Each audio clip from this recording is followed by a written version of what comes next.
Hello प्यारे बच्चों, आप सभी का एक बार फिर से द लर्निंग जोन चैनल में मैं स्वागत करती हूँ। तो आज हम सिविक्स के चैप्टर फर्स्ट की सेकंड पार्ट जो वीडियो है लोकतंत्र क्या है, लोकतंत्र क्यों है का सेकंड पार्ट हम करने जा रहे हैं। जिसमें फर्स्ट पार्ट में हम लोग लोकतंत्र की दो विशेषताओं के बारे में पढ़ चुके थे। जिसमें पहला था कि लोकतंत्र की पहली विशेषता यह है कि पूरा अधिकार लोगों के द्वारा चुने हुए प्रतिनिधि को होना चाहिए, कोई भी निर्णय लेने का अधिकार। और इसकी दूसरी विशेषता है लोकतंत्र निष्पक्ष और स्वतंत्र चुनावों पर आधारित होने चाहिए ताकि सत्ता में बैठे लोगों के लिए जीत हार के समान अवसर हो सके। यानी कि लोकतंत्र में जो चुनाव होते हैं वो निष्पक्ष और स्वतंत्र होने चाहिए। ऐसा नहीं है कि बोले हम कि लोकतांत्रिक सरकार है, लोकतंत्रात्मक शासन व्यवस्था है, लेकिन वहाँ पे जनता को कोई अधिकार ही ना हो, ना अपने प्रतिनिधि चुनने का, ना ही वो चुने हुए प्रतिनिधियों कुछ फैसले ले सके अपने देश के लिए। ऐसा नहीं होना चाहिए। तो यहाँ पे इन दो विशेषताओं को हम अब पढ़ चुके हैं। तो अब हम यहाँ पर आगे बढ़ाते हैं चैप्टर को। एक व्यक्ति एक वोट एक मोल।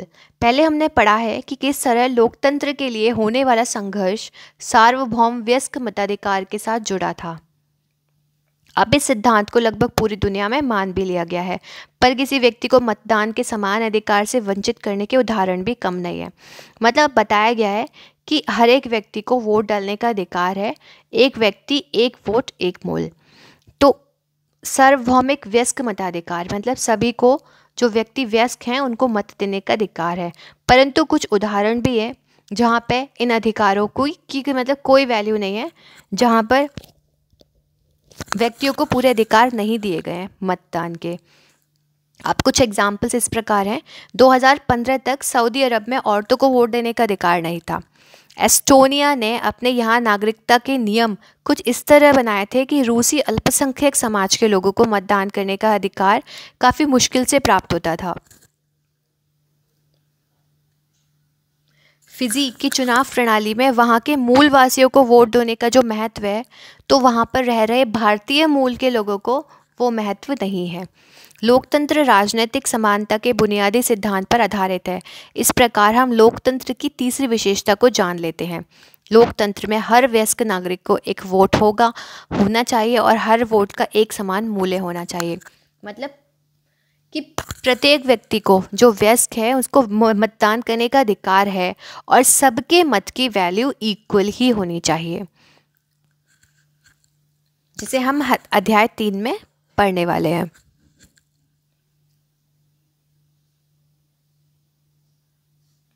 कानून का राज और अधिकारों का आदर। जिम्बाब्वे को 1980 में अल्पसंख्यक गोरों के शासन से मुक्ति मिली। उसके बाद देश पर जानू पीएफ दल का राज है, जिसने देश के स्वतंत्रता संघर्ष की अगुवाई की थी। इसके नेता रॉबर्ट मुगाबे आज़ादी के बाद से ही शासन कर रहे थे। चुनाव नियमित रूप से होते थे और सदा जानू पीएफ दल ही जीतता था। अब देखिए, यहाँ पर भी एक ही दल बार बार चुनाव जीतता है। राष्ट्रपति मुगाबे कम लोकप्रिय नहीं थे, पर वे चुनाव में गलत तरीके भी अपनाते थे।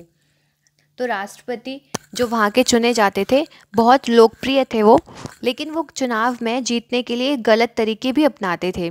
आज़ादी के बाद से उनकी सरकार ने कई बार संविधान में बदलाव करके राष्ट्रपति के अधिकारों में वृद्धि भी की थी।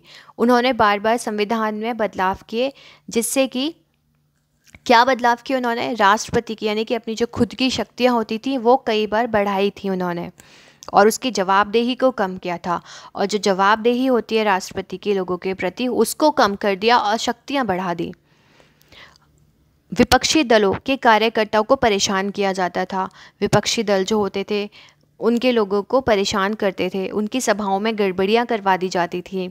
सरकार विरोधी प्रदर्शनों और आंदोलनों को गैर कानूनी घोषित कर दिया गया था, और जो भी विरोध प्रदर्शन होते थे सरकार के खिलाफ, जो भी आवाज़ उठाता था उन्हें गैर सरकारी घोषित कर दिया था, गैर कानूनी। एक ऐसा कानून भी था जो राष्ट्रपति की आलोचना के अधिकार को सीमित करता था, और एक ऐसा कानून भी बनाया गया वहाँ पर जिम्बाब्वे में कि जो राष्ट्रपति की आलोचना करेगा, मतलब किसी लोगों को ये अधिकार नहीं दिया गया था कि राष्ट्रपति की कोई आलोचना कर सके। अधिकार एकदम सीमित कर दिए थे उनके। टेलीविज़न और रेडियो पर सरकारी नियंत्रण था, और टेलीविज़न और रेडियो पर भी मतलब लोग खुल के अपने विचार व्यक्त नहीं कर सकते थे, उस पर भी सरकार का पूरा पूरा हस्तक्षेप था और कंट्रोल था। और उन पर सिर्फ शासक दल के विचार ही प्रसारित होते थे। और उन पे किन लोगों के विचार प्रसारित होते? जो लोग शासन में थे उस वक्त। अखबार स्वतंत्र थे, पर सरकार की आलोचना करने वाले पत्रकारों को परेशान किया जाता था। मतलब अखबार भी थे उस टाइम पे, लोग अपने विचार खूब व्यक्त करते थे, स्वतंत्रता प्राप्त थी वहाँ पर अखबारों को, लेकिन सरकार की आलोचना करने वाले पत्रकारों को परेशान ज़रूर किया जाता था। सरकार ने कुछ ऐसे अदालती फैसलों की परवाह भी नहीं की जो उनके खिलाफ जाते थे। कुछ जो ऐसे निर्णय लिए गए कोर्ट्स के द्वारा, ऐसे कुछ फैसले थे जो सरकार के अपोजिट थे, तो उनकी भी परवाह नहीं की गई और उन्होंने जजों पर भी दबाव बनाया। 2017 में मुगाबे को राष्ट्रपति पद से हटा दिया गया। फिर 2017 में मुगाबे को राष्ट्रपति पद से हटा दिया गया था। जिम्बाब्वे का उदाहरण बताता है कि शासकों के लिए बार बार जनादेश पाना लोकतंत्र की एक ज़रूरत है। अब जिम्बाब्वे का ये जो हमने पढ़ा है, ये एक तरह का एक एग्जाम्पल है कि जो बताता है कि शासकों के लिए बार बार चुने जाना, बार बार शासन में आना लोकतंत्र की एक ज़रूरत है, पर इसका पर्याय नहीं है, क्योंकि लोगों के पास कोई ऑप्शन नहीं होता था दूसरा चुने जाना। वो लोग आते थे किसी भी तरह की गड़बड़ियाँ करके, कोई भी हथकंडे अपना करके, और वही जनता पर शासन करते थे। लोकप्रिय नेता भी अलोकतांत्रिक हो सकते थे। तो मतलब लोकप्रिय ऐसा नहीं है कि भाई जो बहुत फेमस है वो ये सब काम नहीं कर सकता, गड़बड़ियाँ नहीं कर सकता, गलत हथकंडे तरीके अपना नहीं सकता चुनाव जीतने के लिए, तो ऐसा कुछ नहीं है। वो लोग भी ऐसा कर सकते थे। लोकप्रिय नेता भी तानाशाह हो सकते हैं। अगर हम लोकतंत्र को परखना चाहते हैं तो चुनावों पर नज़र डालना ज़रूरी है, पर उतना ही ज़रूरी है कि चुनाव के पहले और बाद की स्थितियों पर भी नज़र डाली जाए। चुनाव के पहले सत्ता पक्ष के विरोधी समूहों के कामकाज समेत सभी तरह की राजनीतिक गतिविधियों के लिए पर्याप्त गुंजाइश रहनी चाहिए। इसके लिए ज़रूरी है कि सरकार नागरिकों के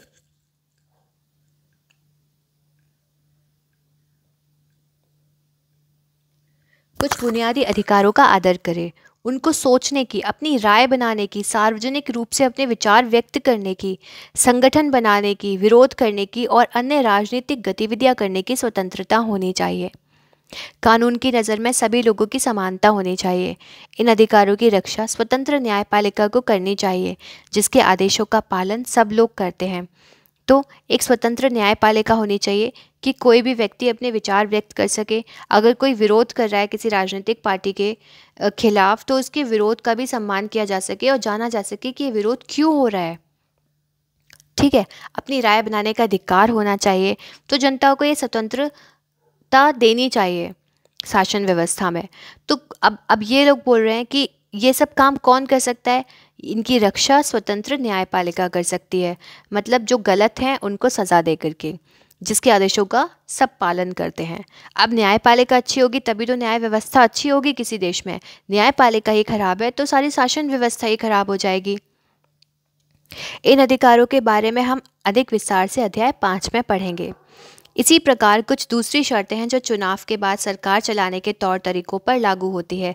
एक लोकतांत्रिक सरकार सिर्फ एक कारण से मनमानी नहीं कर सकती कि उसने चुनाव जीता है। तब ये बताया गया है कि कुछ तौर तरीके होने चाहिए शासन व्यवस्था को चलाने के। केवल चुनाव जीत लिया इस तरह से नहीं कि चुनाव जीत लिया तो वो जो चाहे वो कर सकते हैं, अपनी मनमानी कर सकते हैं, तो ऐसा नहीं होना चाहिए। उसे भी कुछ बुनियादी तौर तरीकों का पालन करना होता है। खास तौर से उसे अल्पमत वाले समूहों को दी गई कुछ गारंटियों का आदर करना होता है। मतलब जो उन्होंने प्रॉमिसेस किए हैं चुनाव जीतने के लिए, वो उन्हें प्रॉमिस कर जो फुलफिल अपने करने चाहिए।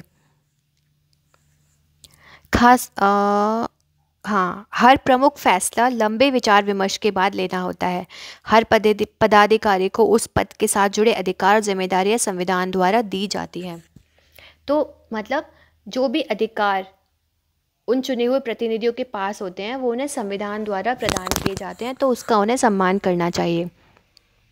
ये सभी न सिर्फ जनता के प्रति उत्तरदायी होते हैं बल्कि अन्य स्वतंत्र अधिकारियों के प्रति भी उनकी जवाबदेही होती है। तो अब इसका मतलब ये है कि जो प्रतिनिधि चुन के आते हैं ना सिर्फ उनकी जनता के प्रति उत्तरदायी होती है बल्कि कुछ ऐसे अन्य स्वतंत्र अधिकारी होते हैं उनके प्रति भी उनकी जवाबदेही बराबर होती है। इसके बारे में हम ज़्यादा विस्तार से अध्याय 4 में पढ़ेंगे। इस प्रकार हम लोकतंत्र की चौथी और अंतिम विशेषता को रेखांकित कर सकते हैं। तो अब हमें लोकतंत्र की चौथी विशेषता क्या पता चलती है? यही कि एक लोकतांत्रिक सरकार संवैधानिक कानूनों को और नागरिक अधिकारों द्वारा खींची गई लक्ष्मण रेखाओं के भीतर ही काम करती है। मतलब कि जो चुनी हुई सरकार होती है उन्हें नागरिक के अधिकारों का और संवैधानिक जो कानून होते हैं संविधान का उनका ध्यान रखना चाहिए और उनके द्वारा खींची गई लक्ष्मण रेखा मतलब उनकी क्राइटेरिया में रहते हुए ही काम करना चाहिए। ऐसा नहीं है कि जो चीज़ संविधान में गलत है वो भी चीज़ें कर रहे हैं। क्यों? क्योंकि हम चुने गए हैं भाई। तो ऐसा नहीं होना चाहिए। तो इन परिभाषाओं का सारांश क्या है? आइए अब तक हुई चर्चा को समेटें। हमने लोकतंत्र की सरल सी परिभाषा से बात शुरू की थी कि लोकतंत्र सरकार का एक ऐसा रूप है जिसमें शासकों का चुनाव लोगों के द्वारा किया जाता है। तो अब जितने भी हमने इसमें एग्जाम्पल्स देखे उन सबको देख करके हमें ऐसा नहीं लगता, चाहे वो पाकिस्तान हो, चाहे चीन हो, चाहे जिम्बाब्वे हो, मैक्सिको हो, कि वहाँ पर लोकतांत्रिक शासक व्यवस्था का एक अच्छा उदाहरण दिया गया है। तो अब इस सरल परिभाषा से यही प्रतीत होता है कि लोकतंत्र सरकार का एक ऐसा रूप होता है, लोकतंत्र यानी कि डेमोक्रेसी, कि जिसमें शासकों का चुनाव लोगों के द्वारा किया जाता है। अपनी प्रतिनिधि से जनता अपने चुनाव करवा सकती, अपने प्रतिनिधि स्वतंत्र तरीके से चुन सकती है जो जनता का पसंद है और जो जनता को लगता हो कि हमारे लिए सही काम कर सकते हैं और हमारे देश के हित में, लोगों के हित में कार्य कर सकते हैं। तो ऐसे प्रतिनिधियों का चुनाव जनता स्वतंत्र रूप से और निष्पक्ष रूप से कर सके। तो यहाँ पे इन परिभाषाओं से ये स्पष्ट होता है। अब आगे बढ़ते हैं।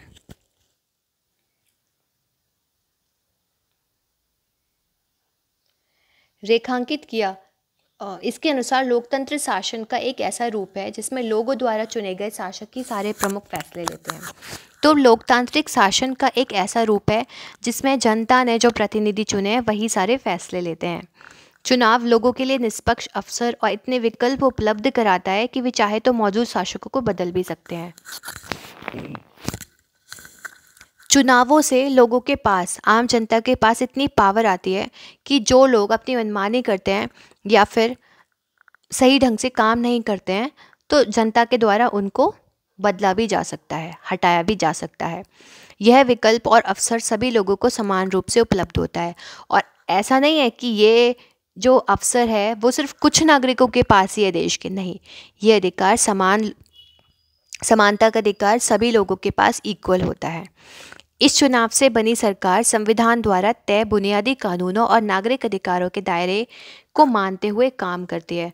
तो जैसे कि मैं आप लोगों को बताया, जो चुनी हुई सरकारें होती है वे संविधान द्वारा तय किया गया जो क्राइटेरिया है, जो नियम कानून है, उनके अंदर रहते हुए ही उन प्रतिनिधियों द्वारा अपने देश के और लोगों की भलाई के लिए कार्य किए जाते हैं। तो यहाँ पे अब उदाहरण दिए हुए हैं और कुछ विशेषताएं दी हुई हैं। उदाहरण है, भूटान नरेश ने घोषणा की कि आगे से वे चुने हुए प्रतिनिधियों द्वारा दी गई सलाह पर ही काम करेंगे। तो अब ये किस चीज़ की विशेषता है? ये कानून का शासन, ये विशेषता है। भारत से गए अनेक तमिल मजदूरों को श्रीलंका में वोट देने का अधिकार नहीं दिया गया। अधिकारों का सम्मान, विशेषता है कि हमें प्रत्येक नागरिक को इक्वल राइट्स देने चाहिए। नेपाल नरेश ने राजनीतिक जमावड़ों, प्रदर्शनों और रैलियों पर रोक लगा दी। एक व्यक्ति एक वोट एक मोल। भारत के सर्वोच्च न्यायालय ने बिहार विधानसभा भंग करने को असंवैधानिक ठहराया। स्वतंत्र और निष्पक्ष चुनावी मुकाबला, यहाँ पे कुछ एग्जाम्पल्स हैं ये और विशेषताओं से उनको जोड़ा जा रहा है।